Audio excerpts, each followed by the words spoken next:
Well, it's a bright Sunday morning. The female half of the herd is out on Silvopasture, so I thought I'd do a quick tour and introduction to these fine ladies. So this is a Silvopasture in progress. Here at Briery Creek, we actually use the animals to create the Silvopasture.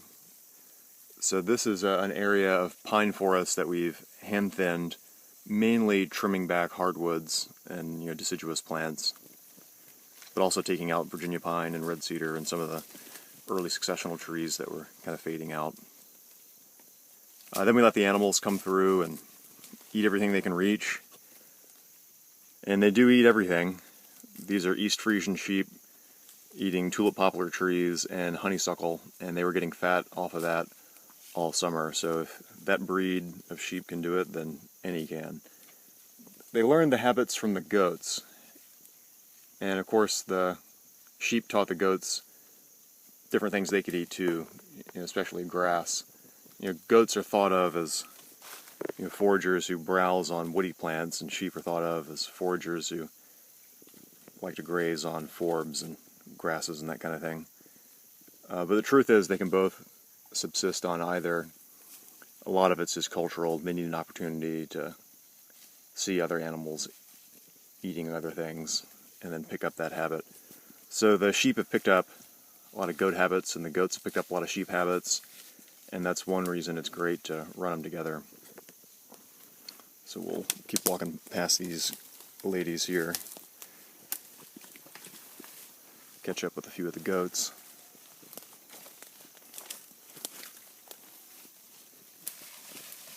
Yeah, it's a little goat that we call Fade. She's a Nubian. She's a little more shy than the sheep.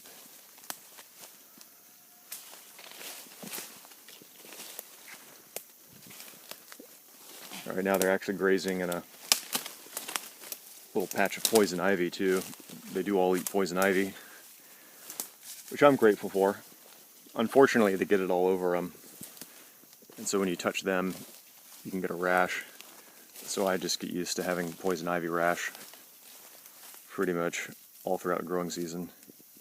A couple more sheep. Here's one of the East Frisians in the foreground. She's a little skinnier. She's probably the skinniest one that we have, but she's starting to gain weight again going into the fall. And then a little Katahdin hair sheep walking away there. So we could get a few more goats and sheep back here. Yeah, there's Spot, another one of our white Nubians. She's about 1.5 years old, just like Fade.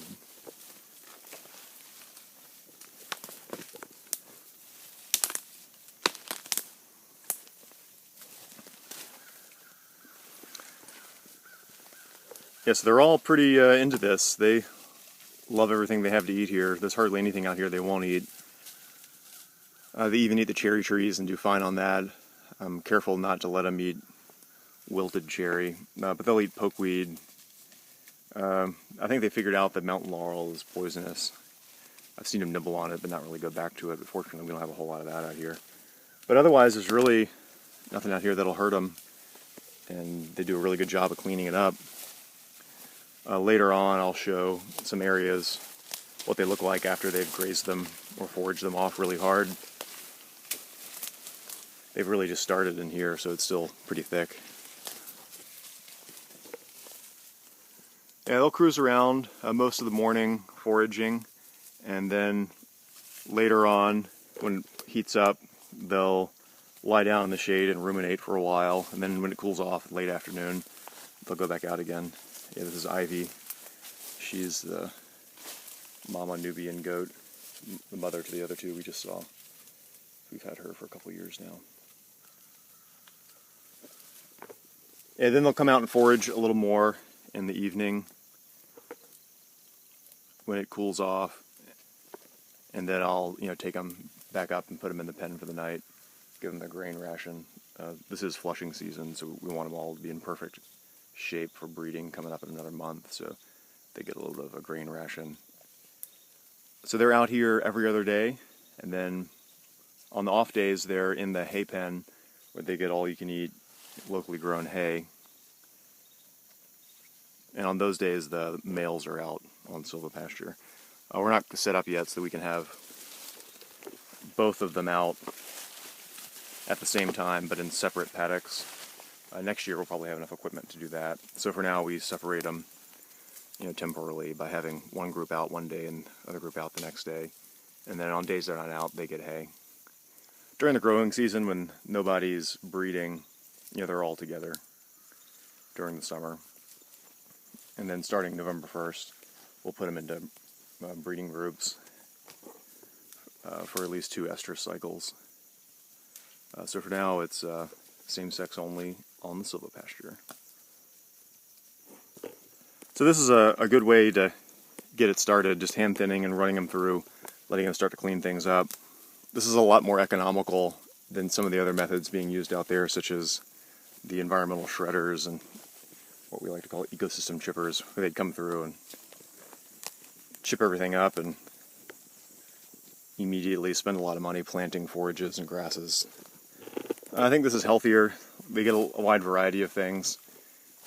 There are grasses and forbs coming up, areas they've already been, where the sun has been hitting a little more. This area was foraged off by them last year, so all this was cut to the ground and has since sprouted back up. So with each passing year, as they forage again and again, there'll be more of a grass and forb component, more wildflowers, more legumes, and there'll be fewer trees and shrubs. And so we will try to strike a balance where we have the right amount of each type of vegetation so that we have good nutrition for our animals as well as good wildlife habitat. At some point in the near future, it'll be safe to do controlled burns back in here too. And that's when we'll really see a change in the understory composition. It'll really favor herbaceous vegetation at that point. But for now, we're just letting them do their thing. They'll spend another month probably cleaning up this area before they go into breeding and winter quarters. And then we'll put them back out on silvopasture in the spring, about April 1st. We generally start with the more mature areas in the beginning of the season, the ones that already have more grasses and forbs, and then towards later in the season, we move them into the new areas. Okay, so that's a little intro to our herd.